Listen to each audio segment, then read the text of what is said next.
This encore presentation of Disclosure is brought to you by the Voice of Prophecy. Enjoy!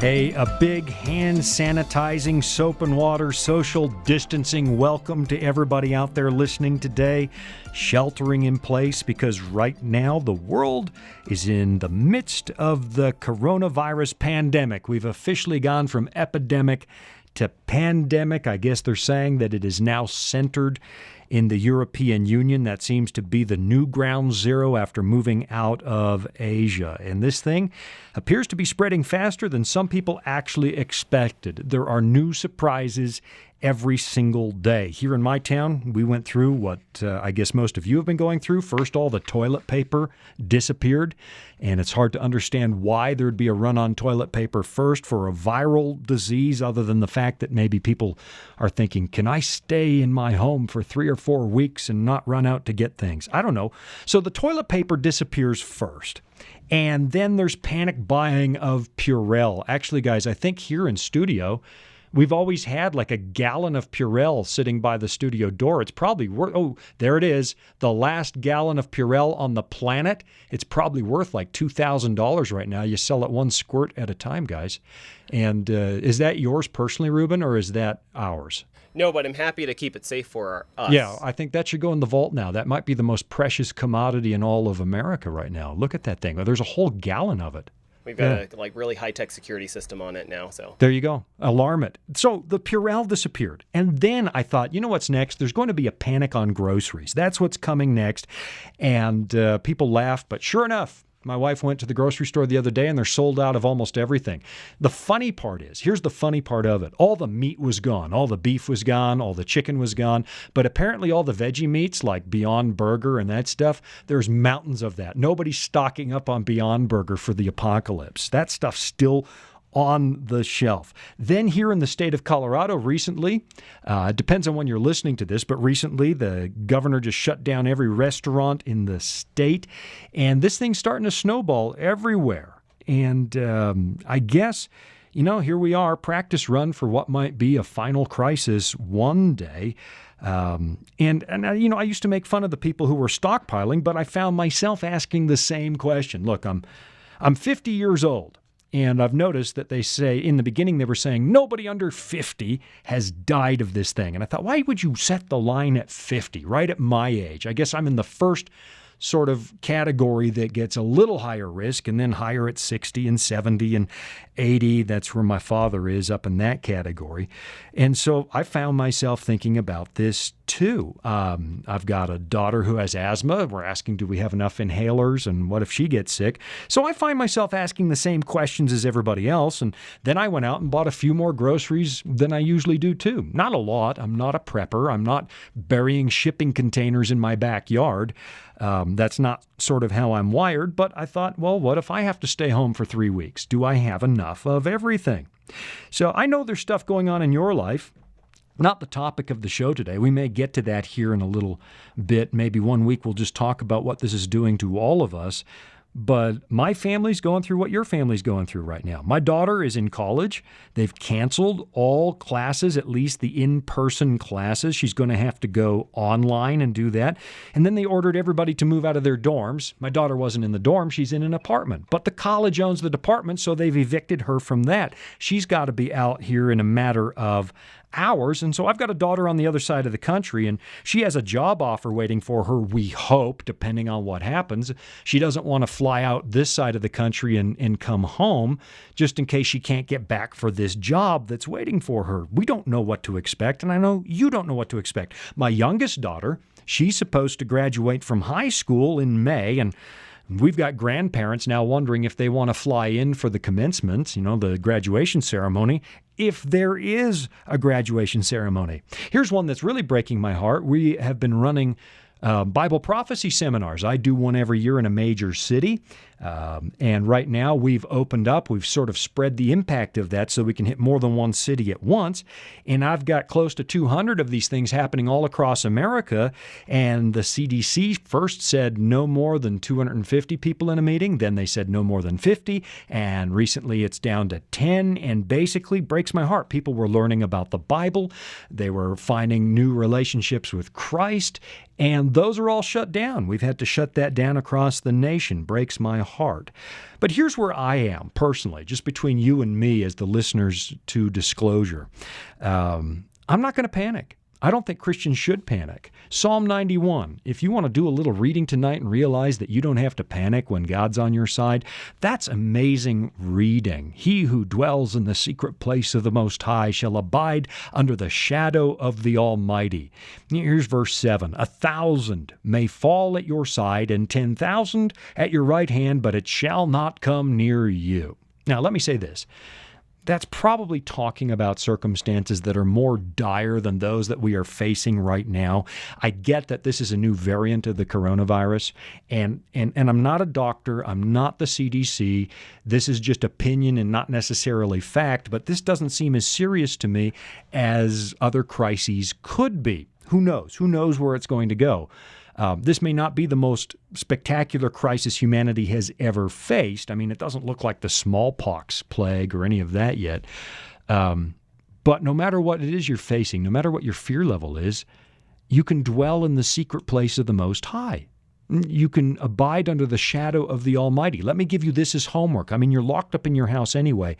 Go blow the dust off that family Bible and look up Psalm 91. If you haven't cracked a Bible in many, many years or ever, you find it roughly in the middle of that Bible. Read those first few verses there. You don't have to panic. So here I am today, not panicking, being wise, preparing. You want to be wise. I'm practicing social isolation. We are here. We're following the recommendations. We all stay at least 6 feet apart from each other. I mean, I've always tried to stay 6 feet away from my staff. I just saw Joel shift in the control room away from Hareem. That's probably a smart move, Joel. Get as far away from Hareem as you can. We don't know what he's carrying. I mean, that's even on the best of days, even without a virus, right? So we're practicing social isolation. I have the crew together in a tiny isolation booth together running the show, and I'm by myself in a hermetically sealed studio. Here's a little aside. It has nothing to do with the show today, and we do need to get to the show today. I have an amazing guest, Pastor Richie Halversen. We're going to talk about his new book, Darkness Will Not Overcome. You don't want to miss this. We're going to deal with the opioid crisis in America, but let me just, I'm like a squirrel. I see something, or a crow. I see something shiny. I have to go down that path. Where do you get the word hermetically sealed? I just got to share this with you. I have strange hobbies. At 2 o'clock in the morning, I'm up reading, and lately I've been reading the writings of ancient Egyptian philosophers dating back 3,000 years before Christ.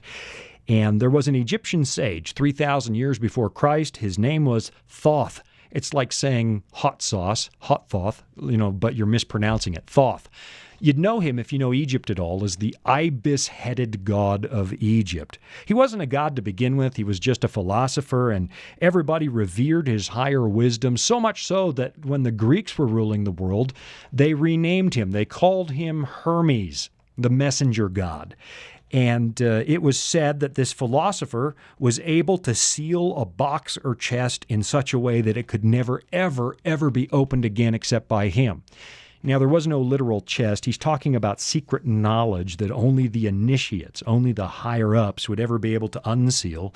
And so hermetically sealed is named after him. If something's hermetically sealed, air cannot get in and out, contagion cannot get in or out. And this is where we actually get Gnostic beliefs. I'm going down a rabbit trail here. Hermes or Thoth was the beginning of Gnostic thinking, which made its way into Judaism in Alexandria prior to Christ, made its way into some Christian thinking in the 2nd and 3rd centuries in the city of Alexandria. Anyway, I digress.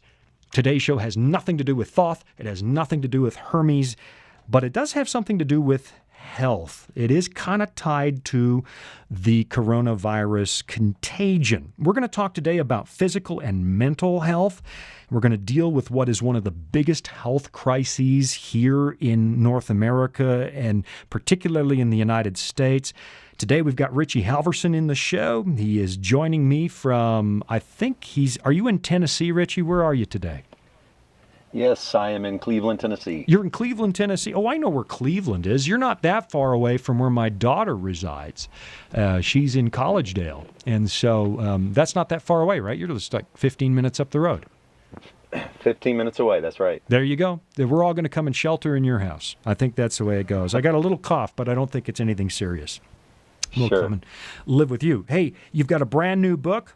It's on Amazon. I saw it there. I have a copy in my hands. Darkness Will Not Overcome: One Person's Struggle and Recovery from Opioids. I know that everybody's mind this week is on the coronavirus, but I think this is just a big problem here in America.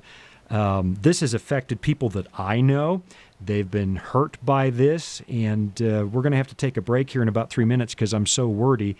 But I want to get into this book and a little bit into your story and talk about what you and your family went through, Richie. But as we're waiting for that break to come up, tell me about the coronavirus in your neck of the woods. What are you guys experiencing? Well, I think it's pretty much what you guys are going through, a lot of the same. We have, this last weekend was our last live service probably for a couple of weeks, and so we're going to just strictly online content and practicing the social distancing and, of course, washing hands and all that stuff. And so did you preach to an empty church this week? No, in fact, if that had happened, I may not have shut down, but we have 2 services at our church, and I was expecting to have significantly smaller groups, but they were smaller, but we still had quite a few people, and so and you get enough people together and they don't follow the rules, and so I saw them shaking hands and hugging. Oh no. And so I just thought, you know what, we can't do this. So yeah. I know it's hitting people all across the country, and maybe there's a lot of people are about to get stuck at home for days on end, especially if they get a little tickle in their throat and cough at work. It seems like this might be a good idea for Christians to be reaching out online. What else are you going to do all day? Watch Netflix all day? I think people might be interested in what believers have to say. And so so you haven't done the empty church thing yet. I think it would be odd. I don't know about you, but preaching to an empty room feels strange to me. I don't know how you're going to get used to that. So your next service, you're going to go online and preach to an empty room. Pretty much. That's the plan. We'll see how that goes and kind of go from there. But yeah, that's the plan right now. Well, I could get used to that, I suppose. I'm an introvert. Having an empty room might feel good. I don't know. And the funny thing is, I don't know what you're like, but I've practiced every sermon I've ever preached the day before out loud, and sometimes I'm living in a hotel, and I wonder how many sort of maids and hotel employees have come to Christ because they hear me preaching to an empty hotel room the night before I go down to a church and preach. I've had to wonder about that. And so there you go.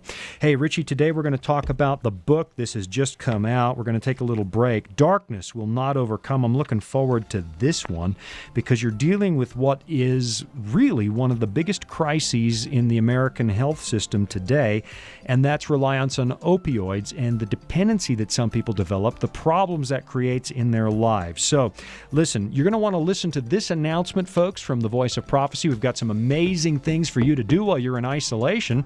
Listen to these offers. We've got Bible studies. We've got things that you can do to pass the time until they open the world back up. So grab a pen and paper, write all this stuff down, and I'll be right back with Pastor Richie Halversen.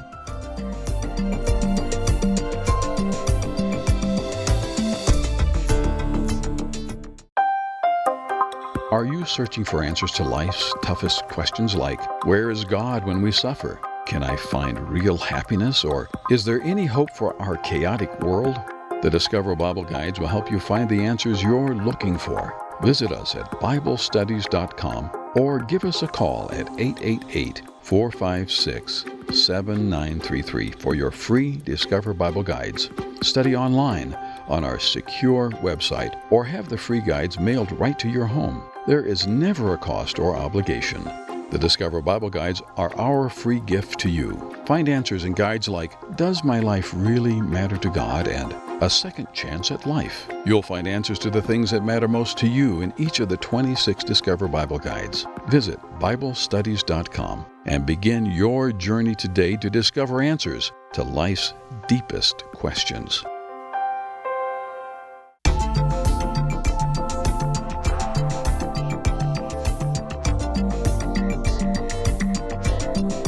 And we are back from the break. I hope everybody not only wrote down the information they need to get our free Bible course. That really is free, folks. It is, if that's what the ad was in the break. If it wasn't, you should go to voiceofprophecy.com and get our free Bible studies. I mean, you're practicing social isolation anyway. It's time to crack open a Bible and see what God says about the world that we're living in. My guest today, Pastor Richie Halversen. Brand new book out. I know you can find this on Amazon because that's where I found it. Darkness Will Not Overcome. He's no stranger to the show. He's been on before sharing some of his story, but now that the book is out, I want you to hear from him again. Pastor Richie, tell me, why this book? Why right now? You know, this is something I've been wanting to do ever since I was in recovery. You know, I always thought, man, I want to share this story with people. And really, as the opioid epidemic has gotten only worse and escalated since I got clean, I mean, it's always been around, but it seems to have gotten worse. We're seeing much more synthetic opioids and a lot more black market stuff coming, so that there's a lot more overdoses and things like that than ever before. And so that just kind of thrusted me into and really pushed me to go ahead and get this done.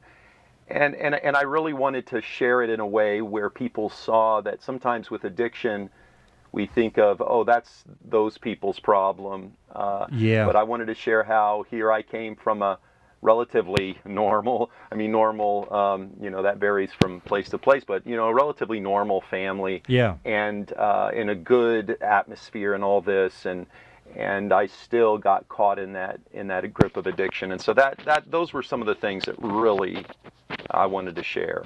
Well, I'm glad that you did, and I can vouch for your family, by the way. I've actually known your folks for like a quarter century. They met me when I was a brand new Christian, and I can vouch, good family, and it's not just the other that gets caught up in problems. We all have something that we're dealing with. One of the things I tell people that come to me as a pastor and they say, hey, you know what, Shawn, I gotta, and they're ashamed of what they're about to tell me. I've struggled with the following, and they're pretty sure they're the only ones that do struggle. And I have to tell them without naming names, look, everyone in this congregation's dealing with something, and they just hide it better than you do. You know, everybody's dealing with something. You lay out some numbers at the beginning of this book that I find really, really interesting, you know, where you delve into how serious this problem is. And, you know, I thought about this. Since picking up your book, I had a little run to the ER, and I was amazed at how quickly they handed me a bottle full of oxycodone. You know, for the first hour, I was thankful for one tablet, but I thought I threw the other 29 out. It's like, I'm okay now. I don't know that I need all of this stuff. How serious is this problem in the United States of America? How big is it? I know you address it a little bit in the book. What are we talking numbers-wise? Yeah, I mean, it is, it's huge. I mean, we've seen just in your region, I mean, the Midwestern region saw opioid overdoses increase 70% from just 2016, just over a couple of years. We've seen them increase significantly. And so, you know, it's huge. You know, we have the overprescription of them. That definitely happens. And look, I'll have a lot of people come up to me since I wrote the book and say, you know, and they kind of feel bad. You know, Pastor, I have to take some medicine. And I say, hey, that's not the issue here. There are people who have chronic pain, and they do need to take something as directed by their doctor, and they should feel no shame from that. But the reality is, there are a lot of people out there that are misusing it. You know, 29% of patients that are prescribed opioids misuse opioids, and close to 15% develop an opioid use disorder. So that's pretty significant. These are people who they get on them, and you become physically dependent on them, even if you don't have the mental addiction thing going on. And it does start to cause problems in your life. So it's a huge issue. And of course, now with the fentanyl and some of these things that are just, coming in through the black market that people are buying on the streets. I have a lot of first responders in my church, and they say every week, every day, and this is here in Cleveland, Tennessee. Here's a kind of a suburban area. They are daily going out and dealing with overdoses and bringing people back to life, with Narcan and stuff like that. And so it's really huge. It's everywhere. And this is something, and because it's not regulated, someone can take something one time and they have to take a certain amount, and then they take the same amount the next time, and it's much more potent, and it's just instant death. So it is a huge, huge problem everywhere. Well, if I'm really, really honest, I have to admit personally, I can see the attraction and I can see where it starts. I'm a kidney stone maker. I've had 9 children at this point. I've given birth to more stones than my wife has children. And the first time, it's agony. I don't know if you've ever had a kidney stone, but I'm in agony. At first, you're afraid that you're going to die, and then you're afraid that you won't because the pain is that bad. And I remember them giving me a shot of Dilaudid finally in the hospital, and suddenly I'm warm, and the pain is gone. And it's more than just the pain relief. I suddenly felt better than I had felt, I don't know, in decades. I felt like a kid, and I thought, ooh, this is not good. I could get used to this. I mean, I'm not sure where it starts with people, but I could see, my goodness, if I weren't thinking further ahead, I would probably want more of this just because. I don't know. I don't know where it starts. But I guess it was easy for me to see this could be a problem for you, Shawn. And we've got alcoholics in the family. Everybody's got a few of those along the way, and it's easy to see how you want to medicate yourself out of the problems of this world. I guess for me, it was a bit of a wake-up call. You're not exempt, Shawn. You're not exempt at all. You liked this. And it's become a big problem. Listen, you mention in the book the challenges of being a PK, and I wanted to visit that a little bit because I just raised 2 PKs. Fortunately, it's turned out well. I heard my daughter, she does a podcast, and she actually came on air and said, I liked being a PK, worked out well. But you in particular come from a clan of rather well-known preachers, at least in the circles I run in. Talk a little bit about being raised as a PK, and is that a factor in what happened to you? I think that most of all, it was a good experience. I enjoyed it for the most part. When I was younger, it was just something when I was quite a bit younger, it's something that I even wanted to do, wanted to be a pastor. Of course, it was like, you just wanted to do what your dad was doing. But as I got older, it got to the point where when I got into high school, it got to the place where it was not as exciting. It was not something that I wanted to do. There were elements of being a pastor's kid. There was a certain level of expectation, and you kind of have to live in this glass bowl, and where people have a certain expectation of you and some of those things. And as I brought out in the book, I was kind of going through that period of time where I was starting to kind of get to the point where I didn't enjoy that. I didn't really want that identity to be thrusted onto me, and kind of wanted to experience life in a total different identity. So I would say it was mostly a great experience. Yeah. But it's still, there was probably a point where I had grown to just kind of resent the fact that I had to kind of feel like I had to respond to a certain expectation because of who my family was and what people's expectations were on me, and I wanted to experience something completely different. Yeah, I've often thought about that. It's not fair for PKs. They grow up with everybody looking at them in a different set of expectations, and they don't get to live out their childhood or their youths in private, like most people. Everybody's watching, everybody's got an opinion. How do you move from, growing up in this preacher family, and you come from good folks, and what's the path to the opioid addiction? Where did this start for you? What was the first sort of dalliance with it? Where did it become a problem? How did you know it was becoming a problem? That kind of stuff. Tell me, what was the entrance into that world?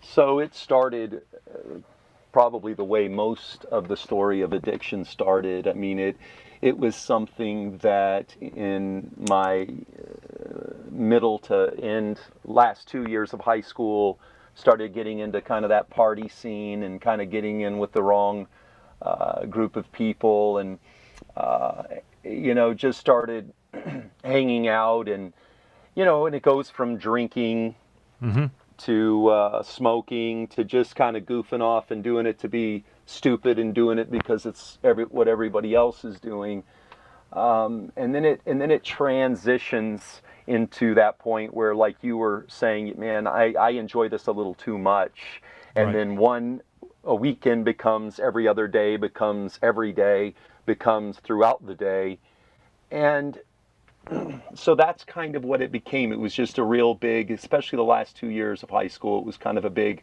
party. My parents actually were doing full-time evangelism, traveling all over the world, and so I would be at home or go home a lot and be alone and with friends and stuff like that, and so it just kind of was a recipe for disaster for that time period and where I was at in my life. And it just kind of snowballed from there. Then, of course, 6 months after high school, and here my wife and my girlfriend at the time, we're getting ready to have our first child. And so all these things, rather than kind of rising to the responsibility and the occasion, I used the substances as a way to kind of escape that responsibility and self-medicate. Yeah, and I think there's self-medicate's a big deal. I mean, somebody's listening today and opioids aren't your thing, alcohol's not your thing, but there's a pretty good chance you're self-medicating with something, whether it's, eating or escapism of some sort, movies, entertainment. We all medicate somehow, and sometimes it's completely inappropriate. I know we're going to have to take a break here, Richie. When we come back, I want to ask you, at what point do you realize that it is a problem and you just keep... I mean, for me, before Christ, alcohol was a thing, and I was drinking 4 or 5 nights a week, and one day I walked into a bar by myself, and I sat down, and I had a drink by myself, and I sat there thinking, you've heard about this your whole life. The minute you're drinking alone, you probably have a problem. And I remember that moment well. When we come back from the break, I'm going to ask you, at what point do you realize that you've gone beyond the party scene and that this is a problem, and maybe you don't care at that point? I don't know. I know there comes that point for everybody. You realize that you're not driving anymore. And so what we're going to do is take a little break. I'm with Pastor Richie Halversen. Darkness will not overcome: one person's struggle and recovery from opioids. You can find it on Amazon. It's Halversen, Halversen, a stunning new book, and I think one of the most important books that you will read this year. If you are struggling, or someone you know is struggling with addiction, get yourself a copy of this thing. I'm going to take a little break. Those of you who are holed up because of coronavirus, you're going to want to take advantage of these offers from the good people at the Voice of Prophecy. I mean, you've got all day to kill if you're holed up in your house. Why not learn the Bible back and front? We can help you with that. So write down this information, and I'll be right back.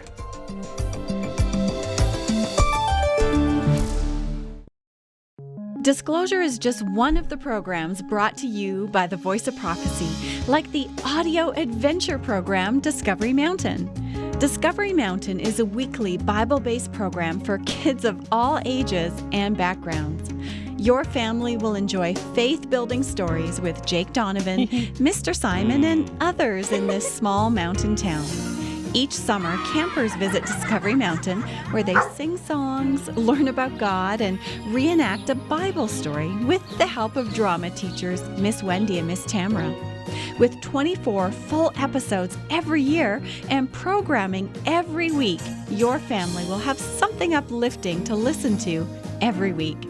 Listen to episodes on demand and watch video features from Director Doug at discoverymountain.com or on your favorite podcast platform. That's discoverymountain.com.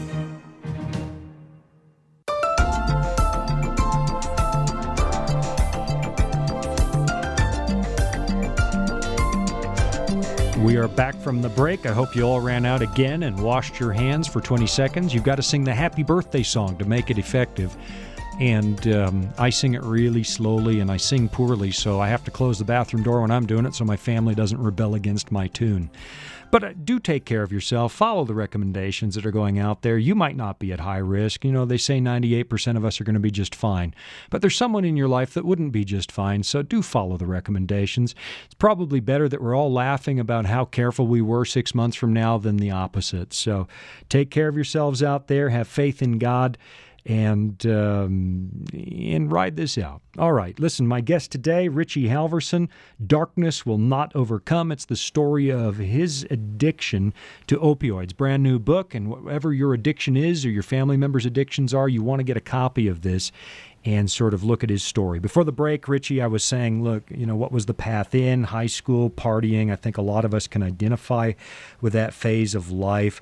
Tell me about at what point do you realize you have a problem, and what's the path like after you end up introducing these substances into your life? Yeah, so, you know, there were several different moments. You have these little moments where you realize, okay, there's definitely a problem, and this is more than just using recreationally. And so I had several of those. You know, you'll hit a bottom, and then your bottom falls out. And, you know, my bottoms had bottoms. Oh, wow. And so, you know, you had all these different things that would happen. You know, first it was, you know, using alone. You know, before it was just to be sociable and because everybody else was doing it. And then you find yourself more and more alone. Right. Using it, and then you start getting illegal drugs and experimenting with those, and then from there, and it continues. And you know, for me, it was probably the biggest moment where I realized, okay, this has crossed a serious line. Is when I crossed over into, you know, getting drugs illegally, and then also getting prescription drugs illegally. You know, that's kind of what's interesting, is often the street drugs, you know, we kind of put that as, oh, that's bad, but then the prescription drugs, that's okay. But in reality, in my life, the prescription drugs beat me up and messed me up more than the street drugs did. They both will, but you know, I just kept going down that downward spiral, and it kept getting worse and worse. So you kept searching for new ways to get the stuff too. If I'm reading the book right, you know, it's a doctor's not going to write you a prescription. You ended up going after them fraudulently, didn't you? Yeah, so in the beginning, you do what we call doctor shop, or, you know, I would go from doctor's office to dentist office to emergency room, and sometimes I would go to 4 doctors, dentist, emergency rooms a day, you know, because as that tolerance gets stronger and stronger, you have to take more and more, and then it got to the point where I just couldn't see. And then you get into this point of desperation where you do things that are absolutely insane that you never would have done if you were in your right mind. Yeah, there's one story in the book, and you got to get this book and read it. It deals with the dentist, and I admitted to you in the break that I'm sorry, I've got a little bit of a warped sense of humor. I did smile, sometimes even in pain. There's something to smile at, but talk about what you were willing to do with the dentist. Yeah, you know, that was after one of those full 2 days of trying to get drugs and hit a lot of dead ends. Some days you'd go out and you'd do well, and then some days, you know, it was a full-time job of desperation. You know, it just really was 24/7. And you know, I had been away from home for almost 2 days. Of course, my marriage and everything was in a really rough patch there, and I knew I needed to come back home, or else I wasn't going to have a home to come back to. And I was kind of at the end of my rope, and just did not, already going through withdrawals, you know, which is never any fun. You know, think of the flu times 10, right, and you've got opioid withdrawal. And so, you know, you're going through that. I'm at a dentist, And this guy sees through my charade. I mean, he definitely does, and most doctors do. A lot of doctors do. They either ignore it or they, just try to get you out of there as soon as they can. But he kind of saw through it, and he kind of called me on it a little bit on my bluff. And basically, I knew if the only way I was going to be getting any drugs is if he So you're faking it. You're faking tooth pain or jaw pain? Yeah, I'm faking tooth pain. I know what to say because this is over doing this for, a year or two. You know what to say, you know what to not say. And just faking the tooth pain. And then, he basically said that, the only thing he could do was extract it. I was used to the dentist saying, well, here's some antibiotics and here's some painkiller, and then we'll have you come back in, and then we'll do a root canal or something like that. And this guy wasn't going there, so he just said, well, I can pull it.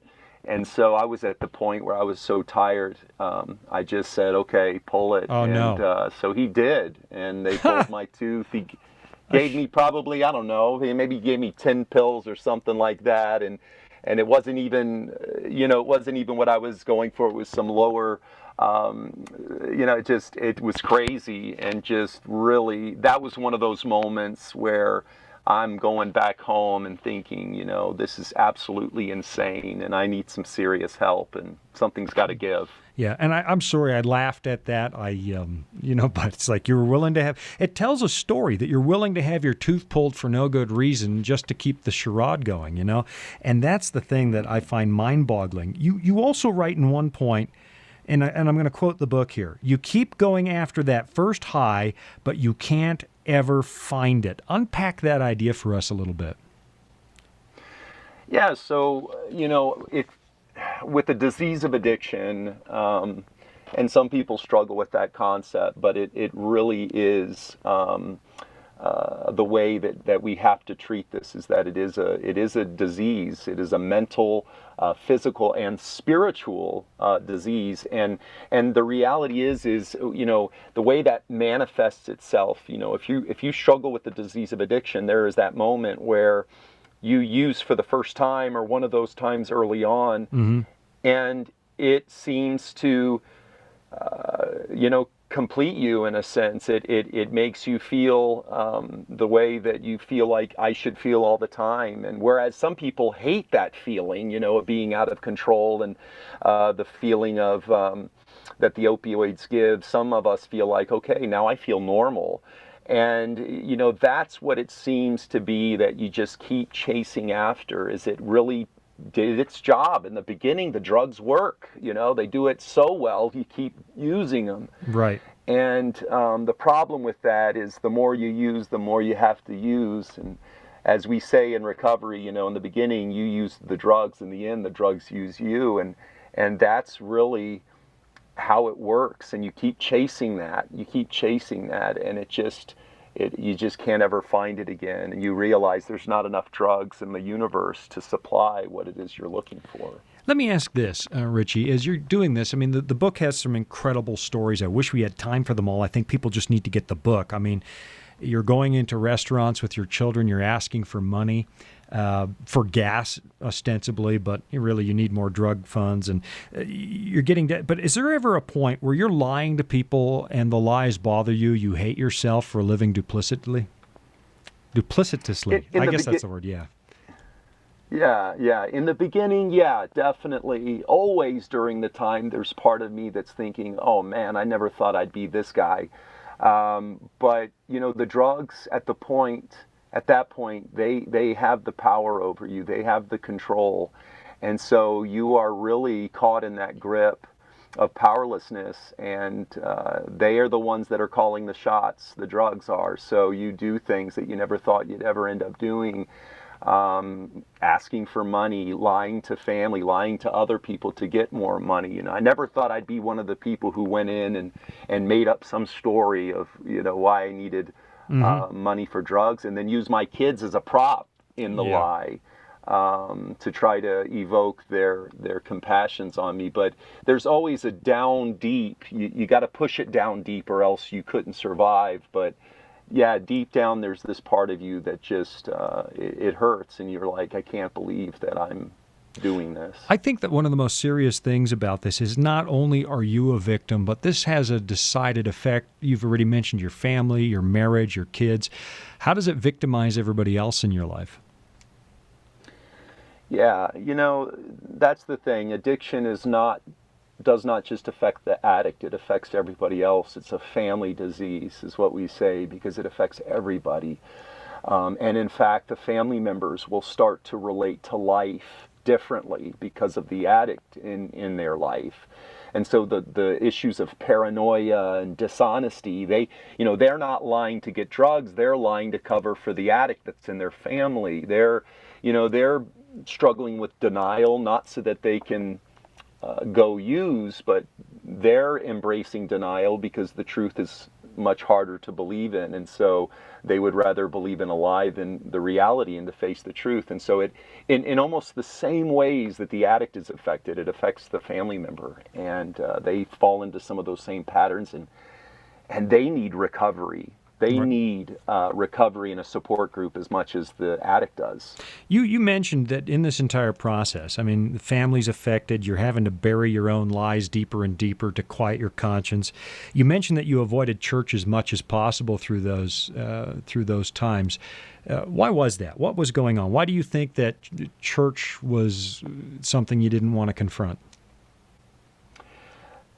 There were a couple things going on there. One was just the practical side of, as I had shared before, is everything was laid at the altar of my drug use, so all of my time, all of my energies, all of my passion was invested in the drug, so I didn't have time for church. That was probably one of the biggest issues. But then the secondary one was just I knew I wasn't where I needed to be, and I knew people could see it. I felt like a fraud. I felt like a joke, and just struggling with those feelings.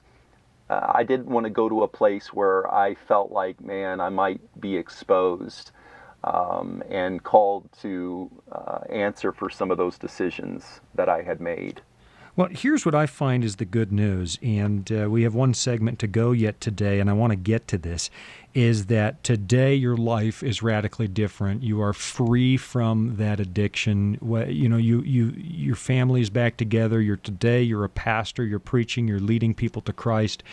And I want to talk a little bit because, just to talk about a problem, it doesn't help anybody. And there are millions of people listening who have problems a lot like the one that you faced in your family. And I want to spend some time talking about the cure because you did find a way out, and there was a path out of this addiction and into a much better life, and I want to hold out that hope. I know we're going to have to take a break, Richie, so I can hear them starting to cue the music. That tells me it's time to stop talking for just a moment. Please do get a pen and paper. There are solutions to most of the problems you face, or at least you can find some hope. And we have amazing resources at the Voice of Prophecy that, honest and for true, they're free to you. Others have made them possible. Generous donations to this ministry have made sure that you can have access to some of the resources that might help turn your life around. We've been teaching the Bible and letting people study the Bible with the best of tools, basically since the 1920s, in particular since the 1940s. Write this down and we'll be right back.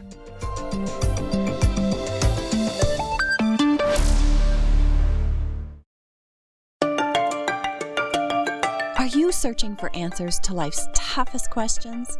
Like, where is God when we suffer? Can I find real happiness? Does my life really matter to God? Or is there any hope for our chaotic world?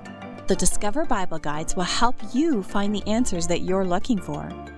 Visit us at BibleStudies.com or give us a call at 888-456-7933 for your free Discover Bible Guides.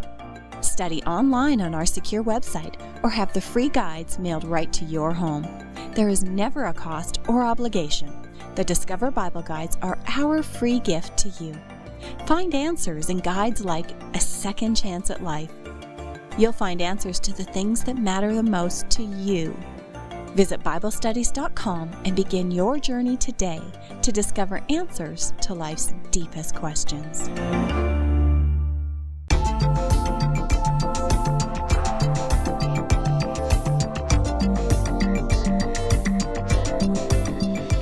We are back from the break. I'm sitting down with Pastor Richie Halversen, but virtually. We're all practicing social distancing. I'm in Colorado. He's in Tennessee.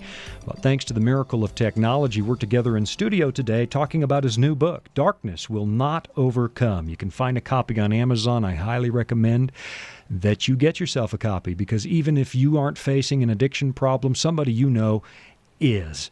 I guarantee it. And this is a powerful story. We've identified the problem in the last segments. We've got one segment to go. Pastor Halversen, tell us your story. What was the way back out? What was the bottom like? How did you find your way back out? What is God's role in all of this? Absolutely. So I had been to treatment quite a few times during that journey. Went to treatment the last time. And, you know, that's the thing. Sometimes people will ask me, well, what treatment center did you go to? As though that treatment center had the magic wand fix. And really, there is no treatment center like that. The only thing that made that treatment center work for me was I was finally ready to stop the vicious cycle and surrender to God. And that's the key. You know, treatment centers can kind of dust us off and get us clean. They can't keep us clean. And so when I left the treatment center, came back home, you know, I'd been praying the whole way back that my wife would be there to pick me up. Because I left, when I left, you know, things were very rocky. My wife was always supportive, overly supportive of me and there for me. But of course, because of my choices, it had gotten to the place where she had to, you know, put up some major boundaries and things like this. And so she was there to pick me up. And so, you know, having a supportive family that didn't enable me, which means they didn't give me money when I asked for the money. They didn't fall to the lies and the manipulation. In the beginning they did, but then they learned and they stopped doing that and started giving me that tough love. Richie, I'm not going to bail you out of jail this time. I'm not going to give you money. I'm not going to, you know, let you do this to yourself anymore. Right. There was actually a powerful point. That's when it started hitting home. Yeah, there's a powerful point in the book where your folks, you're in jail. You've been arrested for, I think it was prescription fraud at that point, and nobody bailed you out. And I think that people wrestle with that, don't they? Because, you know, when somebody I love's in trouble, I want to bail them out, even if I know they did it to themselves. But I guess there comes a point where the best thing to happen is let somebody find bottom. I don't know. Am I wrong? That's right. You know, that's what we say in the 12-step recovery is that, you know, when we do that, when we enable people, we steal their bottoms from them. And we see a lot of people in the rooms loved to death by their family because their family's not willing to give them that tough love. And so that was something that was huge in my journey back. I realized I had hit my bottom. And I had a family there ready to help me make those tough decisions. You know, got back. First thing I did was went to a 12-step meeting. You know, in treatment, they'll drive that home, the importance of 12-step recovery and the need for daily. You know, if we used every day, then we can't think that we can get clean from just going to a meeting or to church once a week. You know, if we used every day, we're going to need recovery every day. And so I started going to meetings. I did 90 meetings in 90 days and started doing that and you know, started going back to church, you know, started praying again, started opening myself up to God working in my life. And, you know, before long I was able to start work again and things like this. And so you take it one day at a time, but slowly God starts putting the people in your life that you need. He starts putting where you need to go, and the pieces started falling together. I found one fascinating concept in this book. I underlined it in my copy. It's your mom praying, and she's praying for you, and you use this phrase, a Christian was becoming a daughter. What did you mean by that? You know, my mom, in the beginning, she talks about her prayer life as far as, you know, praying for me. And often when I talk to her after this experience, you know, before my addiction, she thought she had a prayer life. Right. After my addiction, she knew she had a prayer life, and she learned to go to God in a way as a child goes to their parent. Only a child. There's a famous author who makes the statement that only a child will wake up a king in the middle of the night for a drink of water. And that is the kind of access that we have to the King of Kings and the Lord of Lords. That's a very powerful concept, isn't it? We're tempted sometimes. Okay, everybody learned to pray, so obviously this was all God's will. I think we need to be careful about that. It wasn't God's will that you hurt and your family hurts and the addiction happens. But I think of that. God works all things together for good. It doesn't mean the ingredients are good. It might all be our fault. I had a preacher one time tell me, look, cake is delicious, but the ingredients, have you ever taken a tablespoon of cocoa powder? You'll gag.